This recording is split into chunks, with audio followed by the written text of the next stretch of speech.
Uno de los temas controvertidos de la reforma penal son los testigos protegidos. ¿Qué son? Acompáñenos.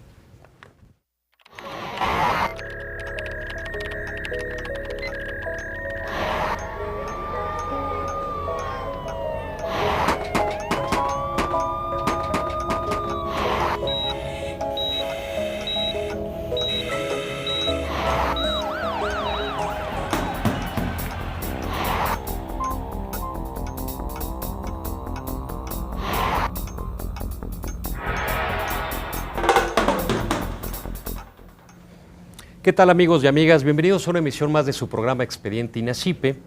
En esta oportunidad traemos para ustedes un programa con un tema que estoy seguro será de su interés y que es el de los testigos protegidos. Y para ese efecto hemos invitado a un especialista en materia penal, que es el licenciado Alejandro Gómez Sánchez. Alejandro es abogado egresado de la Escuela Libre de Derecho, donde ha sido también en alguna oportunidad profesor adjunto de la Cátedra de Teoría del Estado y se ha desempeñado normalmente en el ámbito del servicio público, muy destacadamente en la Procuración de Justicia, y actualmente es el coordinador de asesores del Procurador General de la República. Alejandro, bienvenido, gracias por aceptar la invitación. Al contrario, Rafael, muchas gracias a ti, muchas gracias al INACIPE, al Poder Judicial de la Federación, por supuesto a Gerardo Laveaga por la invitación y este espacio para compartir algunas ideas de la Procuraduría General de la República sobre el tema tan controvertido como bien lo acabas de señalar. Eso es, pues controvertido es el tema, Alejandro, y de esos temas que polarizan en términos de debate académico, de quienes hablan que es una figura que se debe apoyar, que se debe utilizar, y quienes dicen que eventualmente tiene inconvenientes por razones de conveniencia del propio testigo. Para entrar y contextualizar el tema, Alejandro, a mí me gustaría partir de la reforma constitucional del 18 de junio del año pasado, que entiendo que es cuando ya se incorpora a nivel constitucional alguna referencia a los testigos protegidos o testigos colaboradores, como también se les denomina, ¿no? ¿Es así? Es correcto, Rafael. La reforma constitucional establece diversas disposiciones que hacen referencia al caso de los testigos. Primer punto, yo creo, es que la reforma no se agota en el tema de testigos protegidos, sino en el tema de protección de personas en términos generales. También se otorga o también contiene disposiciones relativas a la víctima y al ofendido por el delito, también con relación a servidores públicos que intervienen en el procedimiento penal, pero por supuesto cada uno tiene una lógica distinta en la práctica dentro del procedimiento. Pero eso es muy interesante. El rubro genérico es protección de personas. Así es, exactamente. La reforma constitucional establece dos aspectos, creo yo, de la mayor importancia en relación al tema de testigos protegidos. Aquí hay que distinguir dos aspectos, creo también. El primero es el testigo en sentido estricto, aquel que percibe con sus sentidos o por sus sentidos el hecho delictivo y declara pues en torno a ellos, y el testigo colaborador, que es el miembro de la delincuencia organizada, que atestigua precisamente con relación a otros miembros de la organización criminal. En el testigo protegido, digamos en estricto sentido, la Constitución permite dos aspectos. Uno, o permitirá dos aspectos, una vez que entre en vigor el artículo 20 constitucional en el sistema acusatorio. Uno es la reserva de la identidad de esa persona, cuando corra riesgo en su vida, en su integridad corporal. Y la otra es la protección propiamente, que pueden ser diversos esquemas de protección. En algún momento te platicaré al respecto. Por ejemplo, aquí el caso, Alejandro, el supuesto es una persona que no está involucrada en el crimen organizado, pero que por alguna circunstancia tiene conocimientos de hechos cometidos por miembros de bandas organizadas. Así es. Y va a proporcionar información. Entonces hay que reservar su identidad para evitar que pueda ser sujeto de alguna represalia, y segundo, si el Estado lo considera necesario, incluso brindarle protección para que no vaya a ser sujeto de esa posible revancha. ¿Es así? Así es. Esa es una primera parte. La otra parte es el testigo colaborador, digamos, como lo conocemos en el régimen actual. El miembro de la delincuencia organizada que se acoge a este programa con objeto de denunciar, de atestiguar, de declarar en contra de otros miembros de la organización criminal y que posee información relevante para esos efectos.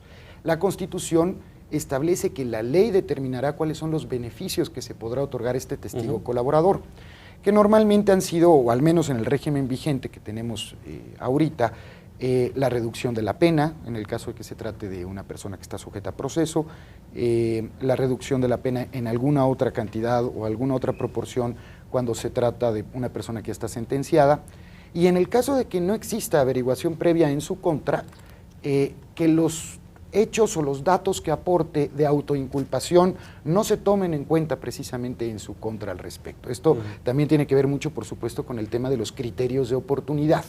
Iniciar una averiguación previa o ejercitar acción penal en contra de una persona que me está aportando la información de toda una organización criminal.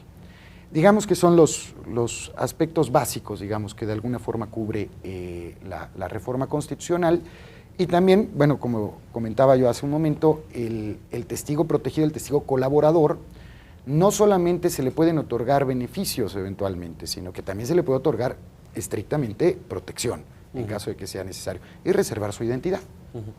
El pasado 23 de enero se publicó lo que se denominó la miscelánea penal, porque era una reforma, si no mal recuerdo, creo que de 8 leyes, que tienen que ver con la implantación de la reforma de junio del 2008. Se reforma también, hay reformas a la ley federal contra la delincuencia organizada. Eso tiene que ver también con los testigos protegidos, ¿no? Bueno, realmente la reforma miscelánea penal lo que ha tratado de hacer es tratar de reglamentar algunos aspectos de la reforma constitucional que ya entraron en vigor y dotar a las autoridades o fortalecer a las autoridades en algunas facultades y sus herramientas de investigación. En efecto, se reformó la Ley Federal contra la Delincuencia Organizada, se incorpora ahí algún artículo relativo a la infiltración de agentes. Es otro tema, ahorita platicamos. Otro tema distinto, pero en la parte del Código Federal de Procedimientos Penales se establecen ciertas disposiciones interesantes en relación a testigos protegidos. Primero, pero una pregunta que no te he hecho, Alejandro. ¿Los testigos protegidos estamos hablando únicamente del supuesto de delincuencia organizada o es para cualquier tipo de delito? A ese punto iba, precisamente. El régimen vigente lo tiene previsto para delincuencia organizada. Sin embargo, a partir de la reforma miscelánea penal, como bien lo señalas, se faculta al Ministerio Público para pedir apoyo policial para la protección de personas que intervengan en el procedimiento penal, víctima, ofendido, jueces, magistrados, policías incluso que participen en la investigación, ministerios públicos y testigos, por supuesto. Se faculta a la policía pues para brindar ese apoyo, esa vigilancia policial, ese servicio de protección. Se establece todo un catálogo de derechos o de ampliación de derechos de las víctimas y ofendidos y entre otros se prevé precisamente el derecho a la protección cuando así sea necesario, corra riesgo su vida, su integridad. ¿Que es básicamente a través física. De guardaespaldas? Tradicionalmente las medidas que se han otorgado ha sido eso precisamente, el otorgamiento de un servicio de escolta.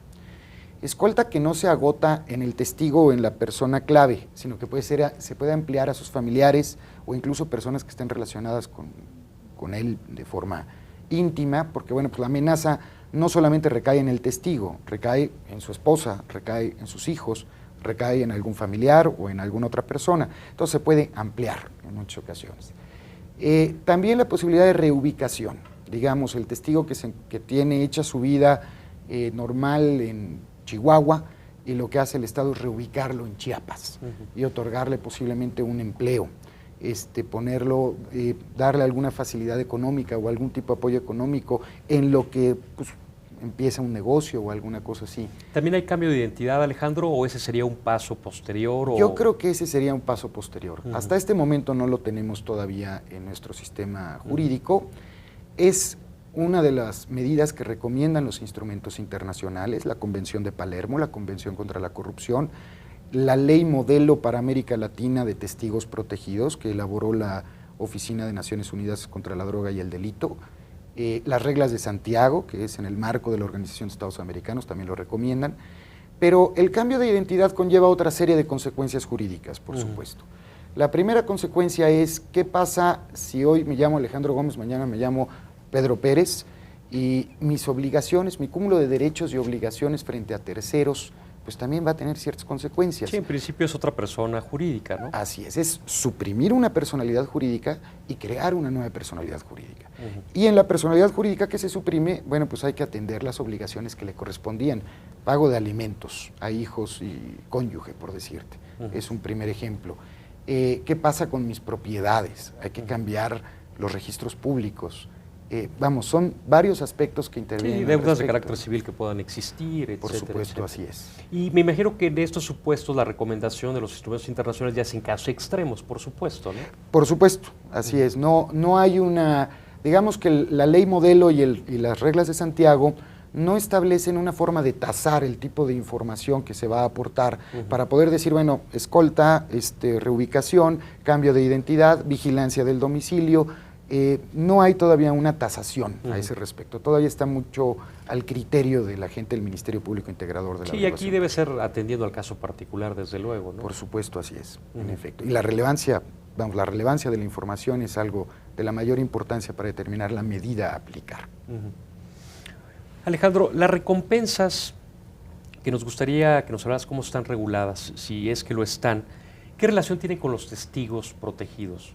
Porque me da la impresión que eventualmente alguien que da información por una recompensa, a lo mejor pretende el anonimato, ¿no? Entonces, en ese sentido, podría entrar en un ámbito de protección de personas como el que hablas, o ¿cómo opera esto de la recompensa? Es un tema por separado que puede concatenarse, en efecto, cuando resulte necesario a esa persona que aporta la información de manera anónima, resulta necesario otorgarle protección.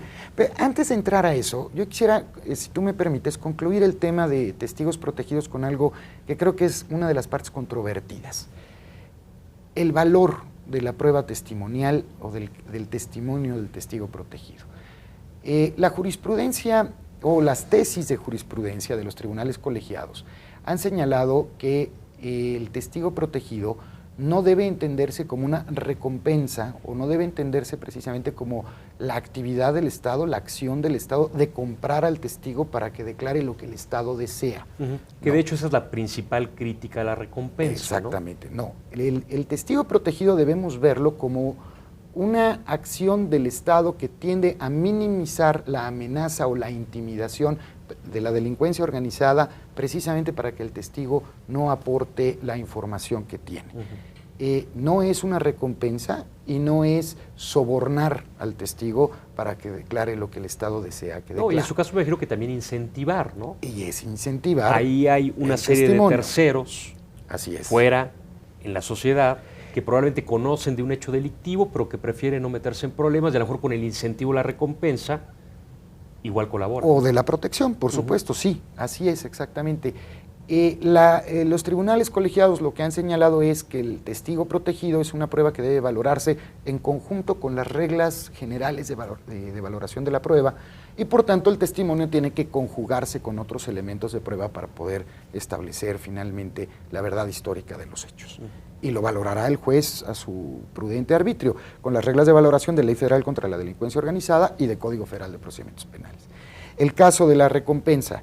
El caso de la recompensa es distinto, es el ofrecimiento público de una cantidad de dinero a cambio de que se me proporcione información sobre las averiguaciones que realice el Ministerio Público o respecto de la localización y efectiva detención de una persona en contra de quien exista mandamiento judicial de aprehensión. Eso es al menos lo que señala hoy por hoy la Ley Orgánica de la Procuraduría, la facultad que se otorga a la Procuraduría y que también está prevista en Ley Federal contra la Delincuencia Organizada. El punto aquí, aparte, es que además hay otro tipo de recompensas que resulta interesante en el acuerdo que ya emitió el Procurador General de la República en septiembre del año pasado. Además de la económica.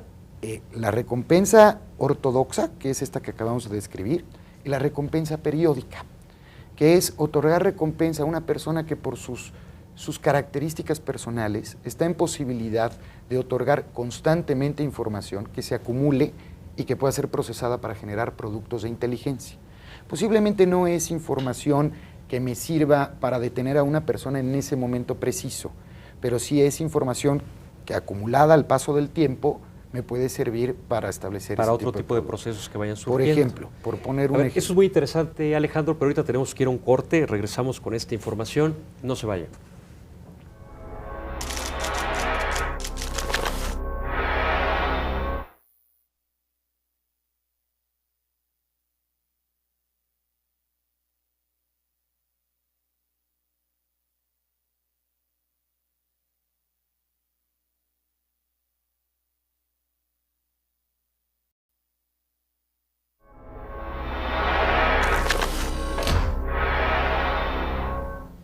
Muy bien, regresamos. Gracias por continuar con nosotros. Les recuerdo que nos interesan mucho sus comentarios, sus opiniones, sus sugerencias, las cuales esperamos en expediente.inacipe@inacipe.gov.mx o bien llámenos al 54 87 15 00 a las extensiones que ahora aparecen en su pantalla. Pues seguimos con ese interesante tema de los testigos protegidos. Antes del corte, Alejandro, nos hablabas de una figura que yo creo que es poco conocida. Uno, la recompensa que podemos llamar ortodoxa, que es yo creo que la que ubicamos la mayoría de las personas, que damos una información y se nos da una cantidad de dinero por esa información. Pero la recompensa periódica que decías que viene de un acuerdo del Procurador General de la República. Entonces, ¿qué es exactamente eso? Sí, como te comentaba hace un momentito, la recompensa periódica tiende a crear una red de informantes. La idea es obtener información constante de personas que por sus características personales, su profesión, su oficio, sus actividades cotidianas, puede tener o puede percibir ciertas actividades de la delincuencia. Pensemos, por ejemplo, una bodega en una casa de seguridad que enfrente tiene una miscelánea. Y bueno, pues el despachador de la miscelánea pues ve cosas, por supuesto, extrañas, de manera constante, ve el movimiento y bueno, pues va aportando la información respectiva. ¿Qué coche entró en tal fecha? ¿Qué número de placas tenía? ¿Cuántas personas? Y poco a poco se va acumulando esa información, se va procesando y se generan productos de inteligencia. O sea, esto es que en términos legales, por ejemplo, la Procuraduría General de la República contacta, en el ejemplo que nos pones, al dependiente de la miscelánea o al dueño de la miscelánea, a quien esté ahí, para pactar ser un informante. Exactamente. Y darle una cantidad periódica, una administración, no sé, mensual o como se convenga, a cambio de ir dando información con esa misma periodicidad. Exactamente. Y no solamente la Procuraduría, puede ser reclutado por alguna otra autoridad. Por ejemplo, la Secretaría de Seguridad Pública, la Policía Federal, por ejemplo, la Policía Municipal, por ejemplo, las autoridades locales de una entidad federativa, de un municipio.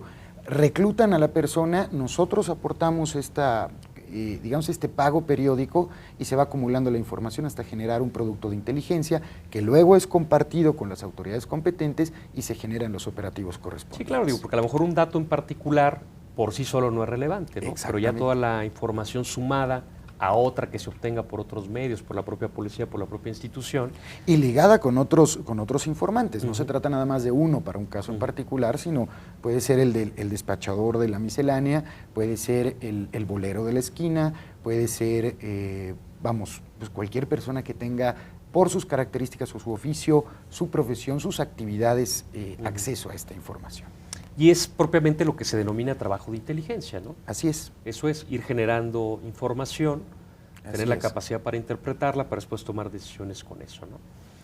No sé si esté muy ligado, Alejandro, por ejemplo, esto de los informantes a través de las recompensas periódicas, por ejemplo, con el tema que comentabas al principio, los policías infiltrados, que así como los testigos protegidos es un tema en parte real, en parte leyenda, en parte materia de películas. Entonces, bien a bien ya no sabemos cuál es el escenario de esto. ¿Ya existe la posibilidad del policía infiltrado en nuestro país en un ámbito de protección jurídica? ¿Cómo funciona esto? Sí, también es un tema controvertido, por supuesto. La posibilidad de la infiltración de agentes de la policía existe desde la Ley Federal contra la Delincuencia Organizada. Ahí se prevé que el titular de la unidad especializada, que en este caso es el titular de SIEDO, podrá autorizar la infiltración de agentes. ¿Cómo se hace esto en la práctica? Se elabora un acuerdo en la averiguación previa en el cual se establece que el agente nombre tal, bajo la clave de tal, se infiltrará en la organización criminal X o Y. Y bueno, pues el agente se conduce con la identidad supuesta que se le otorga. O sea, cambia su estilo de vida, por supuesto. Ya en vez de ir a trabajar a la institución donde colaboro, por ejemplo, la Procuraduría de la República, así es. Pues ya tengo otra actividad, tengo otro estilo de vida. Se convierte en miembro de la organización criminal, hasta cierto punto, por supuesto. Este acuerdo que emite el titular de SIEDO establece las limitantes, digamos, de su actuación. Esta es una parte también de la mayor importancia. O sea, ya estando dentro, ¿hasta dónde puedes llegar? Así es, porque tener el infiltrado, tenemos la preocupación siempre, invariablemente, de que tenga que incurrir en un delito con motivo de la infiltración. Finalmente está participando con pues con los malos, con No, los y aparte tiene que ser de la manera más realista posible, porque digo, incluso le puede costar la vida. ¿Y hasta dónde puede llegar? Ese es el punto. Y la pregunta es, ¿hasta dónde puede llegar? Esa es la parte precisamente controvertida. Hasta este momento, y en la reforma miscelánea penal que tú comentabas hace un momento, también se incluye precisamente que la infiltración de agente se entenderá que actúa en el cumplimiento de un deber. Esto con objeto de actualizar la excluyente del delito, precisamente de cumplimiento de un deber. Pero hasta dónde puede llegar no es algo que esté definido aún en la norma jurídica. Por supuesto, no se han establecido parámetros, se corren una serie de riesgos. Evidentemente, para poder tener acceso a la información correspondiente y luego aportarla a la averiguación previa, pues tendrá que ver cómo pasa la droga, tal vez, o tendrá que ver cómo se realiza o cuál es el esquema logístico para el tráfico de armas, para el tráfico de seres humanos, de personas. Sí, la red de vínculos. Así es, exacto. Pero no puede matar, por supuesto. No puede tener que hacer la prueba de entrada a la organización criminal matando a alguien. Eso no lo puede permitir la autoridad de ninguna manera. Claro, que suele ser, por lo menos en términos de leyenda, que así son los bautizos de entrada a ciertas bandas del crimen, ¿no? Matar a alguien o cometer un delito que los haga suponer que ya es parte de ellos. Ahora, me imagino que todas las normas que tienen que ir reforzando esta figura, Alejandro, tienen que ser muy confidenciales, ¿no? Sí, por supuesto. Evidentemente, la base para la aplicación de todas estas herramientas de investigación debe estar en ley. Ese es el primer punto. Ahí se establecen las modalidades, los términos, las limitantes, las condiciones en las cuales se pueden ejercitar este tipo de instrumentos o de herramientas de investigación, pero la parte práctica y detallada tiene que ser a través de acuerdos administrativos del titular de CIEDO, del titular de la Procuraduría General de la República y siempre bajo la más estricta confidencialidad. El día en que se pierde la reserva o se pueden conocer los datos de un agente de la policía infiltrado, pues es condenarlo prácticamente a muerte. Corre riesgo su vida. Como parte de ese tema de testigos protegidos, Alejandro, hablábamos que es una figura controvertida. Básicamente, las críticas que yo he leído por parte de análisis en el tema o de abogados del foro son de dos tipos. Uno, que eventualmente el testigo colaborador, es decir, que forma parte de la delincuencia organizada en mayor o menor medida y que va a aportar información, lo hace con el único fin de eventualmente resolver en las mejores condiciones posibles su propia situación y que por lo tanto no es un testigo muy creíble, o sea, eso critica. Y por el lado de las recompensas, incluso en el supuesto que se convierte en un testigo, bueno, que es un poco lo que tú comentabas, ¿no? Que el Estado está pagando para que alguien rinda un testimonio en términos de lo que quiere el Estado. Yo he oído básicamente esas dos críticas. ¿Tú qué dirías a esas críticas contraponiendo las ventajas que podemos obtener de esta figura que hacen que eventualmente intentemos fortalecerla? Bueno, mira, como también comentaba hace un momento, ya hay tesis o criterios judiciales sobre el valor jurídico del testimonio del testigo protegido. Primero, los tribunales colegiados han señalado que no se trata de una recompensa, que no se trata del testigo sobornado, como lo dice el Código Federal de Procedimientos Penales, pero que debe en todo caso tratarse de una prueba que debe estar concatenada con otros medios probatorios. La pura condena, digamos, sustentada en la declaración de un solo testigo protegido, yo creo que es insuficiente, por supuesto. Eso por una parte. Por otra parte, es una herramienta de investigación internacionalmente reconocida. Y no solamente internacionalmente reconocida, voy más allá, internacionalmente diría obligatoria. La Convención de Palermo y la Convención de Corrupción de ONU de Mérida establecen muy claramente que los estados parte deberán aplicar o establecerán las medidas para la protección de testigos. Y que puede ser incluso en los casos de testigos colaboradores, por supuesto. Ahora, el testigo colaborador que va a resolver su situación jurídica, bueno, sí, en parte va a resolver su situación jurídica. Sí, lo hace por ese beneficio, ¿no? Por supuesto, pero evidentemente tenemos que ver cuál es la calidad, la utilidad, la relevancia de la información que nos está aportando. Si se trata de y por supuesto los delitos que ha cometido o por los cuales se le acusa. la posibilidad de reparación del daño a las víctimas, que es otra cosa. Si se trata de un testigo colaborador que lo que hace es el trasiego de droga, pero no ha incurrido en los delitos de homicidio o en multihomicidios, en esta escalada de violencia que tenemos actualmente, bueno, y sabe dónde se ubican, digamos, los líderes de la organización criminal, conoce las cuentas bancarias que se utilizan probablemente para el lavado de dinero o el esquema financiero de lavado de dinero y nos lo puede reportar, nos permite no solamente, digamos, la detención de esos cabecillas, sino conocer, como dice la ley de delincuencia organizada, toda la estructura criminal y su forma de operación, cosa que tarde que temprano incluso se convierte en información de inteligencia. Sí, o sea, finalmente es un mal menor en aras de un beneficio mayor, ¿no? Es correcto, esa es parte de lo que tenemos que evaluar, por supuesto. Pero entonces, digamos, Alejandro, el argumento de fondo, como lo decías, es que finalmente esta prueba testimonial vía el testigo protegido es una prueba que tiene el mismo contenido que las demás, que el juez tiene que concatenar y darle su debido valor. No es una prueba tasada de antemano. Así es. Que vaya a predominar sobre las demás. Entonces es el principal argumento. Entonces quien mienta eventualmente se desenmascarará al momento de la conjunción de pruebas, ¿no?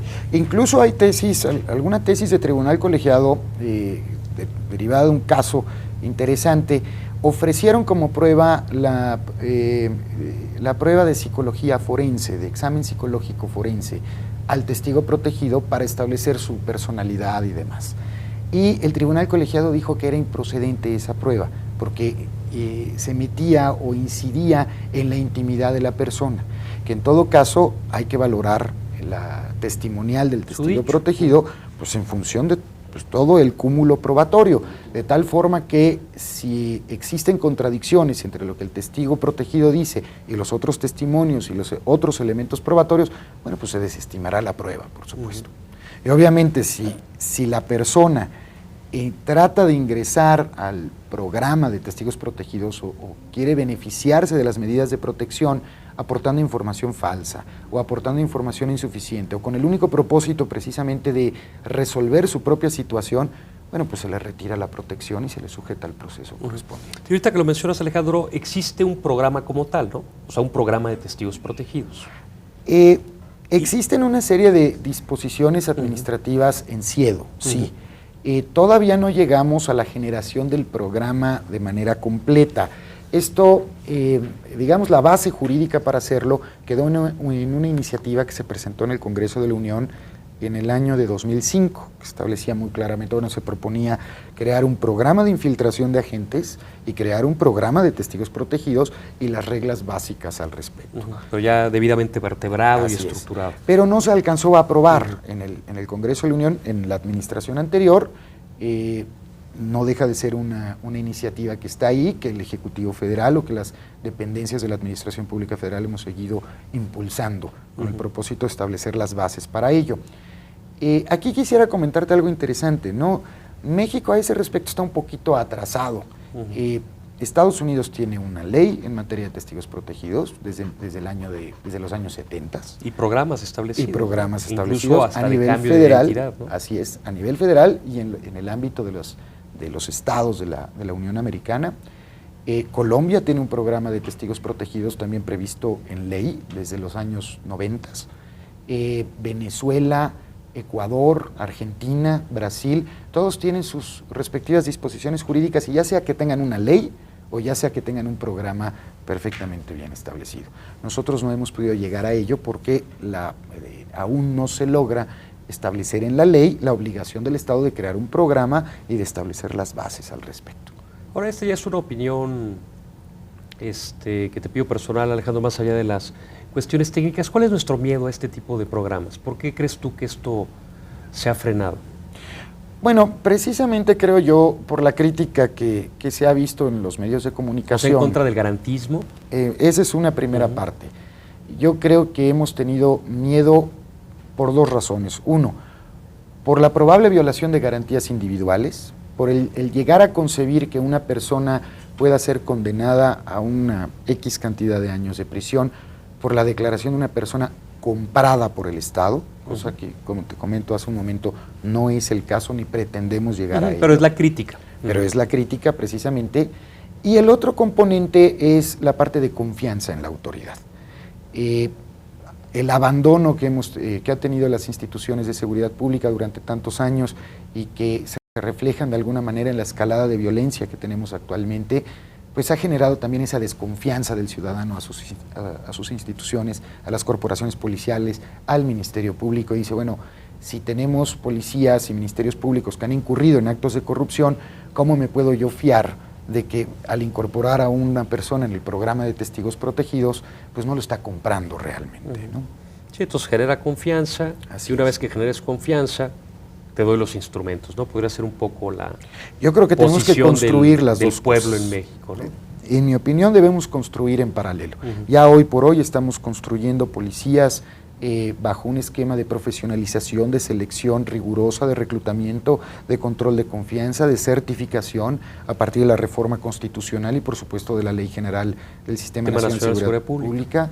No solamente la Policía Federal, está también construir policías municipales, las policías estatales, son las que tienen el primer contacto con los hechos delictivos o con la operación de las organizaciones criminales y los primeros que pretende la organización criminal captar precisamente o cooptar en sus actividades. Sí, de hecho por eso hablamos de la gran reforma constitucional en materia penal de junio del 2008, ¿no? Porque como bien nos señalábamos, a lo mejor el aspecto que más ha llamado la atención y sobre el que más opiniones se han vertido es sobre esta parte del sistema acusatorio y muy particularmente en la parte de oralidad en el proceso, en la audiencia que se llevaría a cabo cuando eso se implante, pero implicó un cambio en muchas cosas, ¿no? Sí, el sistema supuesto. nacional, las policías y muchas otras figuras también en el ámbito de la delincuencia organizada. Así es, exactamente.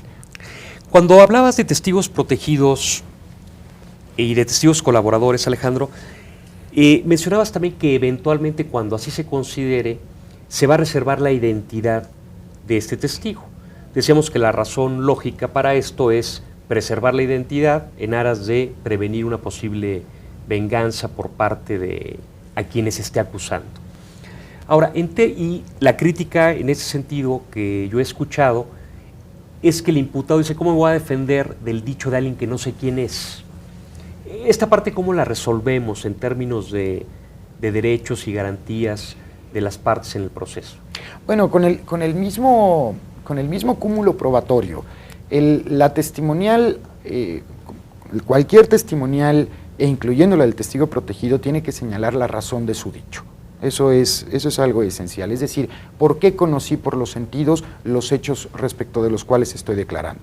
Pues porque fui miembro de la organización criminal, porque en fecha tal me encontraba yo en el domicilio tal y vi que tal persona estaba en ese lugar y tomó el dinero o guardó el dinero, digamos, porque lo escuché y me dijo a mí directamente que este era dinero producto de la actividad ilícita del tráfico de drogas o del tráfico de armas. Que esto sucedió en tal fecha, como te comentaba, en tal lugar. Vamos, finalmente tiene que dar la razón de su dicho. Todos estos elementos, por supuesto, le permiten a la persona imputada pues establecer y ubicar en tiempo, modo, forma a la persona que está deponiendo en su contra. Ahora, ya en el proceso penal, lo que nos dice la Constitución es que es la autoridad judicial la que tiene que valorar los casos en los cuales será necesario reservar la identidad del testigo. Ahora, no es, digamos... Aquí, por ejemplo, Alejandro, la carga de la prueba? Porque, digamos, el testigo proporciona la información que ahorita nos has comentado a manera de ejemplo. Y vamos a suponer que el imputado dice, no, no es cierto. Es más, no tengo la menor idea de quién es esa persona que está señalando eso. ¿Corresponde probar, por ejemplo, al fiscal que lo que dice el testigo es cierto? Por supuesto, y como comentaba yo hace un momento, no es nada más la testimonial o la declaración del testigo protegido, debe abarcar otra serie de pruebas y elementos al respecto. Es el testigo protegido más el acta o la diligencia de cateo, en donde se encontró el dinero o se encontraron, se encontró la droga. Es el testigo protegido, la diligencia de cateo y la red de vínculos, la investigación de campo que hace la policía. Es el testigo protegido más otras testimoniales que probablemente, no estén bajo las características de protección. Es todo este cúmulo probatorio lo que nos lleva a determinar que en efecto se trata de un miembro de una organización criminal o que cometió tal delito. Y que eventualmente se prueben las circunstancias de las que hablabas, ¿no? Modo, lugar, por supuesto, tiempo. Y que coincidan, por supuesto. Ha habido casos en donde el testigo protegido señala una fecha determinada otros testigos señalan otra fecha, digamos, diversa, pero finalmente puede ser el caso de la equivocación de uno de esos testigos en la fecha. Y sin embargo, en todas las demás características o en todos los demás aspectos de la declaración coinciden perfectamente. Sí, digamos, en los hechos fundamentales tiene que ser contestes, ¿no? Así Porque es. incluso cuando son absolutamente iguales, daría la impresión que los prepararon, ¿no? Sí, entonces, no es se la trata misma de que persona. coincidan en los hechos fundamentales. Así es. Muy bien, Alejandro. Estamos ahorita por hacer otro corte para entrar también a otros interesantes temas, como podría ser, no sé, la intervención de comunicaciones que tiene que ver con los temas que hablamos. Ahora, por lo pronto, vamos a este corte, es muy breve, regresamos.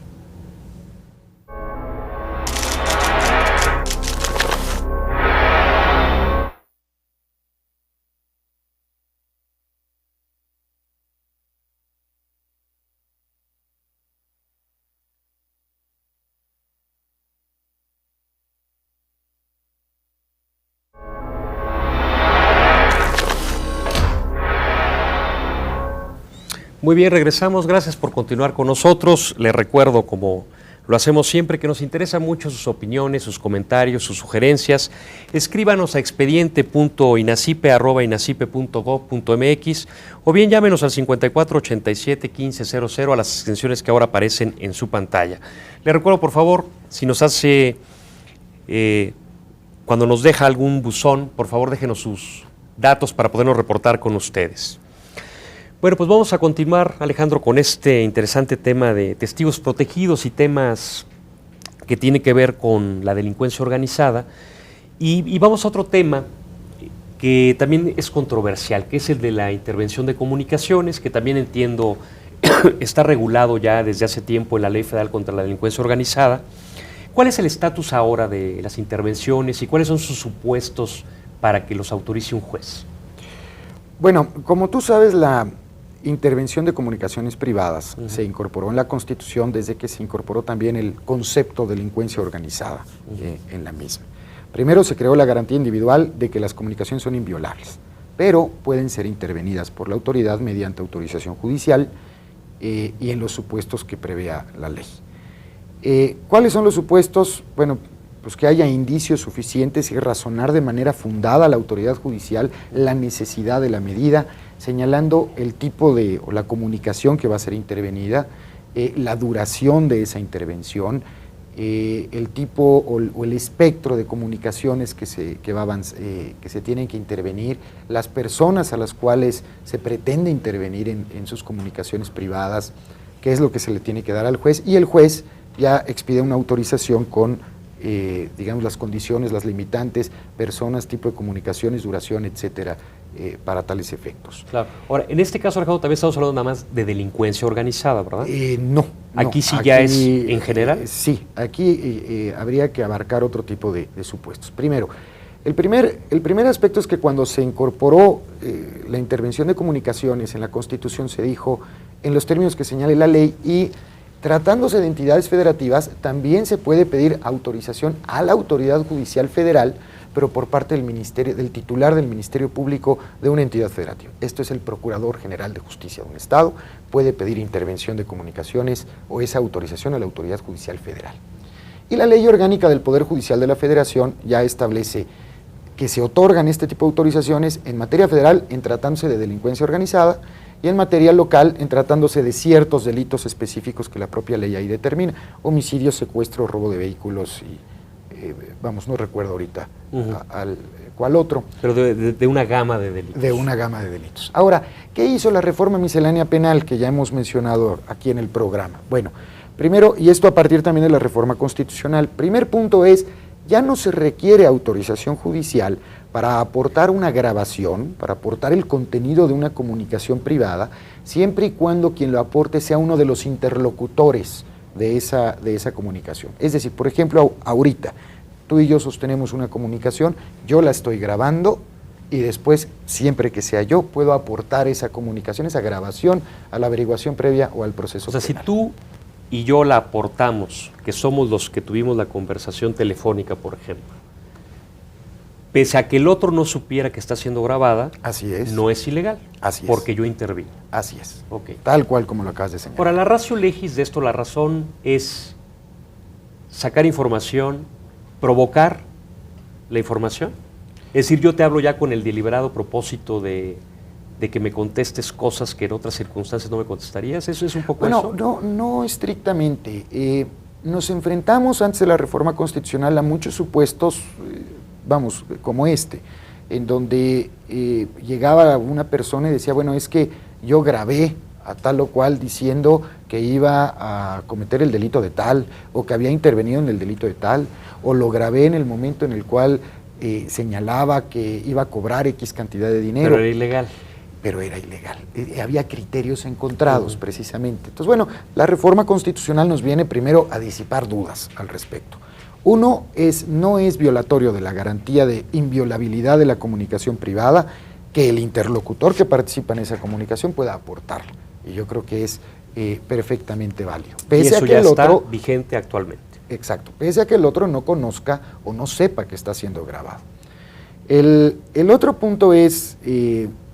en la reforma miscelánea, es que durante mucho tiempo quedó limitada la Federación para la Intervención de Comunicaciones Privadas a los temas de delincuencia organizada, mientras que las entidades federativas podrían pedir este tipo de autorizaciones para una gama de delitos, aunque no se tratara de delincuencia organizada, la Federación quedó solo para delincuencia organizada. Bueno, el Código Federal de Procedimientos Penales, en esta miscelánea, en esta reforma, amplía precisamente la posibilidad de pedir autorización de intervención a otros delitos, aun cuando no se trate de delincuencia organizada, lo cual ya nos pone en una situación similar.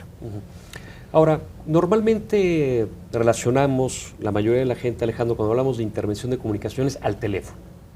Es decir, que se graben las conversaciones que realizamos por este medio. Por ejemplo, ¿qué otro tipo de comunicaciones se pueden intervenir? Por supuesto, el término comunicación es demasiado amplio, no solamente es el teléfono. Están las cartas, por supuesto, ¿no? Sí, por supuesto. Correspondencia habitual, bajo cubierta. Puede ser comunicación escrita, puede ser incluso la intervención de los correos electrónicos, de la comunicación electrónica, la intervención de telefonía celular, la intervención de las escuchas ambientales. Es por decir, ejemplo, en materia de lo que conocemos como teléfono celular, igual se puede copiar los mensajes que se envían vía texto, por supuesto. No solamente las que se hacen de viva voz, Así es. También el texto. Por supuesto, también el texto. La parte relativa a las escuchas ambientales, es decir, una conversación que vamos teniendo tú y yo en la calle, vamos caminando y se puede captar esa conversación pues en una camioneta, desde un punto determinado. También se pueden intervenir. O también lo que conocemos como micrófonos ocultos en oficinas. También se puede intervenir de esa manera, por supuesto. Por supuesto, en términos de la autorización judicial. Ajá, era lo que te iba a comentar. Ahora, ¿esto ya cómo opera? Es el Ministerio Público quien se lo solicita al juez. Y ahí establece las características de lo que pretende. Autorízame la intervención telefónica de este número, de este correo electrónico, de esta persona por tanto tiempo. Sí, es correcto, así como lo dices. Ahora, aquí es el espectro de lo que va a ser la intervención de comunicaciones.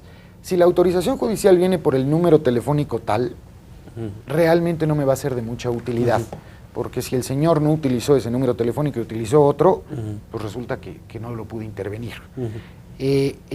Tenemos que ampliar, o las autorizaciones judiciales son un poco más amplias en ese sentido. Es intervenir las comunicaciones privadas del señor Juan Pérez, que abarcan celular, números telefónicos de tierra, que serían tales, o los que se encuentren, radios, el correo electrónico X o Y, otros probables correos electrónicos que tengan, durante el tiempo que marca la ley o el que señale la autorización judicial, y para los efectos de la investigación que se hace en materia de delitos contra la salud, en materia de tráfico de armas, en fin. Porque, como recordarás, la grabación o el contenido de la comunicación solo se va a aportar a la averiguación previa del proceso penal lo que resulta relevante para la acreditación de cuerpo del delito y probable responsabilidad, o del delito, digamos. Las cuestiones que son privadas, íntimas, que no tienen razón o no tienen que ver con los hechos que se están investigando, es obligación del Ministerio Público el destruirlo, precisamente. Y únicamente poner a consideración del juez lo que considere pertinente. Así es. Ahora, lo que sí queda claro, Alejandro, es con autorización judicial. Si el juez no lo autoriza, no se puede grabar. Es correcto. Ahora, aquí entramos a un debate interesante, Alejandro, de aquellas personas que luego han planteado. Vamos a suponer que está en la mesa una grabación ilegal porque quien la hizo no tenía autorización para hacerla. Y se refiere a la conversación de dos terceras personas, es decir, no interviene quien grabó la conversación. Y el dilema, Alejandro, es ¿qué hay si de esa grabación ilegal se deduce la comisión de un ilícito?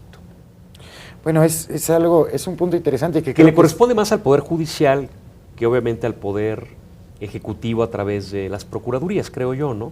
Pero ¿cuál es tu opinión? Porque me parece una pregunta muy interesante, porque por una parte está algo que obtuvo ilegalmente, pero por otro lado, eso que obtuvo ilegalmente me está dando a lo mejor elementos que generan convicción muy clara respecto a la comisión de un delito. Sí, por supuesto.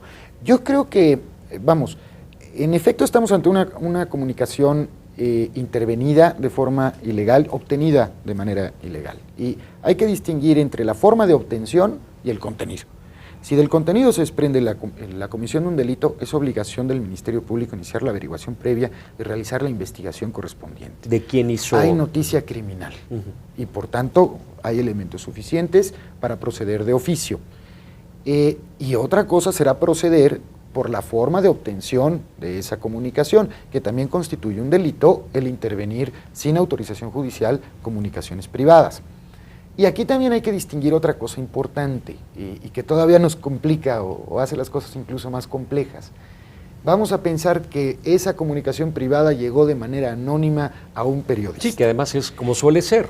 Como suele ser, y el periodista la publica. Bueno, la posesión de la grabación, de la comunicación privada, no es delito.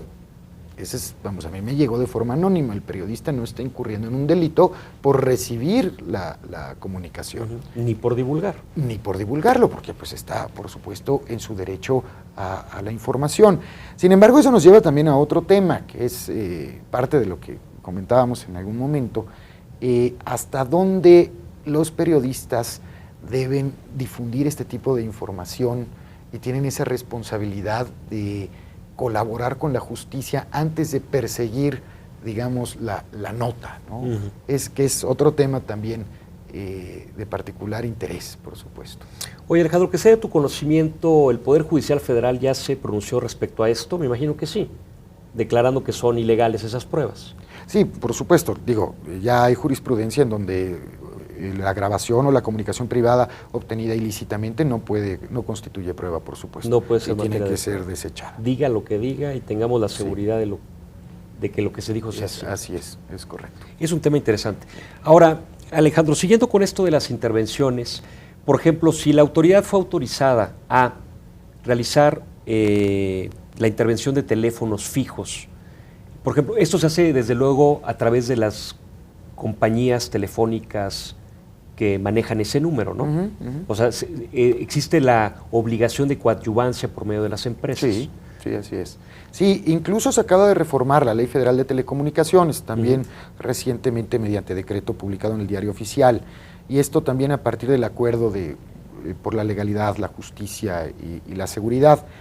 El punto aquí es establecer con mucha precisión la obligación de los concesionarios de telecomunicaciones de colaborar con las autoridades, de establecer una base de datos, por supuesto que entrará en vigor o obligación que entrará en vigor un poco más adelante, de establecer una base de datos respecto de la identificación de sus clientes, quién compra el teléfono celular, incluso la idea es que quien compre el teléfono celular sea identificado y ponga su huella digital biométricamente, vamos, que se pueda captar la huella digital de quien está comprando el teléfono. Sí, porque como sabemos ahora podemos ir a comprar un teléfono y no es necesario que demos nuestro nombre o damos otro.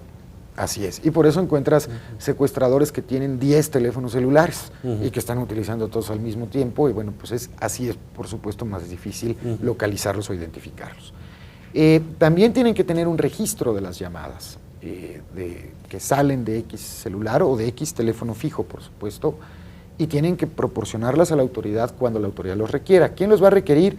La reforma a la Ley de Telecomunicaciones señala que tiene que ser el titular del Ministerio Público, ya sea local o ya sea de la Federación. Este es el procurador o el general de la República o el procurador de justicia de la entidad.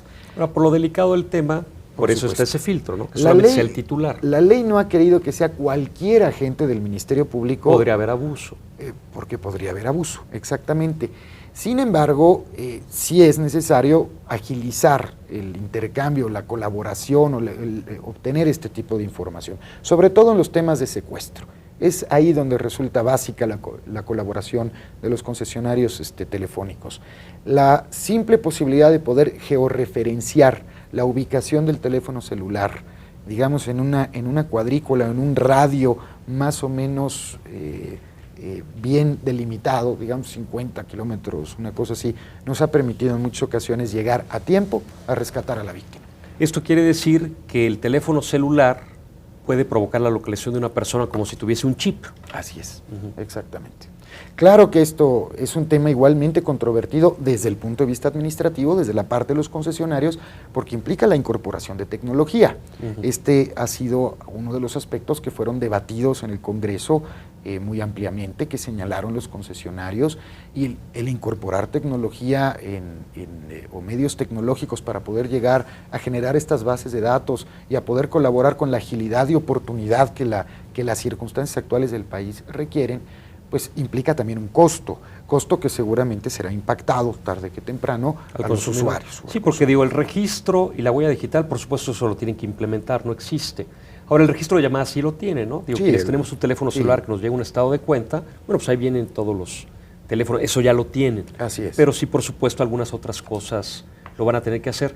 ¿Lo de la ubicación de personas por teléfono celular es también una tecnología nueva, Alejandro, o es algo que ya venía? Bueno, no soy muy experto o muy conocedor de la parte de tecnologías de telecomunicaciones. Entiendo que es posible, que es factible, que ya se puede llevar a cabo.